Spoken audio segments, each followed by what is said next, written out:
ইস, এটা কি করছো তুমি? কিভাবে এমনটা করলে তুমি? বলতে বলতে ঘরে ঢুকলো ছন্দা। পার্বতী মাসি পাশের ঘর থেকে উত্তর দিল, আমার কথা না শুনলে এমনটাই হবে। এই বাড়িতে থাকতে গেলে আমি যা বলবো তাই করতে হবে। তা বলে তুমি আমার সাজার জিনিসগুলো এভাবে ছুঁড়ে ফেলে দেবে? হ্যাঁ, দেব। কাজে না গিয়ে ঘরে বসে খালি সাজলে কি পেট চলবে তোর? কাজে ফাঁকি আমি একেবারেই সহ্য করব না, এই আমি বলে রাখলুম। আর কিছু না বলে গজগজ করতে করতে ঘর থেকে বেরিয়ে গেল ছন্দা।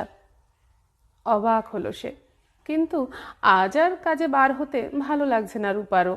আসলে দুঃখগুলো জমতে জমতে একসময় বুকের ভিতর থেকে ঠেলে বেরিয়ে আসতে চায়। তখন নিজেকে সামলাতে হলে একটু একা থাকতে হয়। আজ সেটাই দরকার তার। জানলার বাইরে দাঁড়িয়ে থাকা ন্যাড়া আমড়া গাছটার দিকে তাকিয়ে বুক থেকে ঠেলে বেরিয়ে আসা যন্ত্রণার বাষ্পগুলো দু হাতে মুছতে থাকে সে। এমন সময় ঘরে ঢুকে পার্বতী মাসি ডাক দেয়, কিরে রূপা, কাজে যাবি না? মাসির আওয়াজে তড়িঘড়ি নিজেকে সামলে নেয় সে। কিন্তু মাসির চোখকে ফাঁকি দেওয়া কি এতটাই সোজা? 40 বছর ধরে এমন কত রূপাকে দেখছে মাসি। মাথায় হাত বুলাতে বুলাতে মাসি বলতে থাকে, ওরে রূপা, মন খারাপের কোনো মূল্য কি আছে, না কেউ দিয়েছে কোনো দিন? তাহলে শুধু শুধু কেন ঘুমড়ে মরছিস? যাক আজ দিনটা না হয় ঘর যাক আজ দিনটা না হয় ঘরেই থাক, তবে কাল থেকে কিন্তু কাজে যেতেই হবে। পেট তো আর কথা শুনবে না বল। সত্যি এই মাসই ছিল ভুলেই এই 3টে মাস একটু ভালো আছে সে। না হলে মা মারা যাবার পর থেকে 3টে বছর বাবার মার আর প্রতিবেশীদের রসিকতা কিভাবে তাকে দুমড়ে মুচড়ে দিয়েছে তা কেবল ঈশ্বরই জানেন। সমস্ত ত্রুটিকে তুচ্ছ করে মা 14টা বছর বুকে আগলে রেখেছিলেন। বাবা ভাইকে নিয়েই সন্তুষ্ট ছিল। মেয়ে তো তার কলঙ্ক, যখনই কাছে এসেছে কেবলই ছিন্ন ভিন্ন করে দিয়েছে তার শরীর আর আত্মাকে। শেষমেশ মা যা এতদিন করেনি, বাবা তাই করলো, ঘাট ধরে তুলে দিল পার্বতী মাসির কাছে। মাসি অবশ্য সন্তানের স্নেহে আগলে রেখেছেন, কিন্তু গতকাল যখন তাকে দেখে গাড়িতে বসে থাকা বাচ্চাটা চিৎকার করে কেঁদে উঠল, আর তার মা গাড়ির জানলা বন্ধ করে দিল, রূপার হাতটা ছিটকে বেরিয়ে এলো।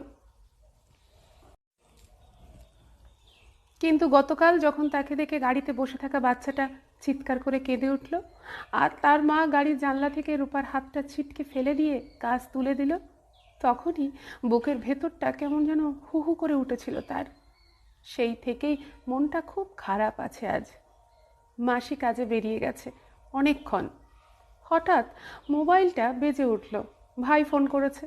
বাবা সিঁড়ি থেকে পড়ে গিয়ে মেডিকেল কলেজে ভর্তি আছে। অবস্থা সংকটজনক। যে বাবা জীবনে কোনোদিনও হাসি মুখে কথা বলেননি, এক ফোঁটা স্নেহ দেখায়নি, আজ সেই বাবাকে দেখার জন্য মনটা কেঁদে উঠেছে। কেন সেটাই মাথায় আসছে না রূপার।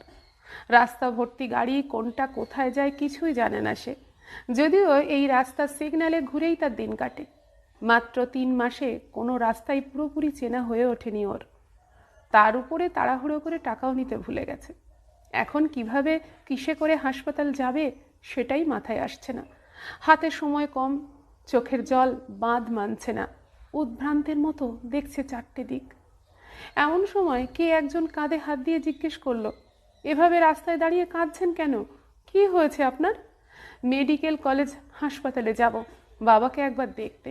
কিন্তু কি করে যাব? তার কথা শেষ করতে না দিয়েই ছেলেটা বলল, আপনি আমার বাইকের পিছনে বসুন দিদি। তার কথা শেষ করতে না দিয়ে এই ছেলেটা বলল, আপনি আমার বাইকের পিছনে বসুন দিদি, আমি পৌঁছে দিচ্ছি। কি অদ্ভুত এক শান্তি কানের ভিতর দিয়ে মনের গভীর পর্যন্ত ছড়িয়ে গেল। এই প্রথম কেউ হিজড়ে না বলে সম্মানের সাথে দিদি বলে ডাকলো আমায়। নমস্কার। মতামতের অমিল থাকার পরেও, ভাবনা চিন্তার ভেদাভেদ থাকার পরেও আমি যার সাথে সেই সব বিষয়ে সুস্থভাবে আলোচনা করতে পারি, তর্ক করতে পারি, নিজের যুক্তিকে পছন্দকে বিনা সংকোচে সাজিয়ে তুলতে পারি, সে আমার বড় আরামের জায়গা। আমি বলছি এক কথা, সে বুঝছে আর এক কথা। আমার উদ্দেশ্য এক, সে ভাবলো আর এক। আমি যেতে চাইলাম উত্তরে, সে আমাকে ছেড়ে এলো দক্ষিণে। এহেন কথোপকথন, এহেন মানুষ, এহেন সঙ্গ আমার কাছে বড় অস্বস্তিকর। জীবন বড় সহজ হয়ে যায় যদি আমার পাশে কে বসবে সে বিষয়ে আমরা একটু চুজি হয়ে যাই, সেটা ভালোবাসার ক্ষেত্রে হোক, বন্ধুত্বর ক্ষেত্রে হোক, বা ক্লোজ সার্কেল, দুটো মানুষের মধ্যে সব মিলে যায়। এমনটা হয় না ঠোকাঠুকি হবেই। আমি যদি পাহাড় ভালোবাসি, তুমিও সমুদ্র ভালোবাসতেই পারো। কখনো ছুটিতে আমি তোমার সাথে সমুদ্রে যাব, স্নান করব, কখনো ছুটিতে তুমি আমার সাথে আকাশ দেখবে, কুয়াশা মেখে নেবে।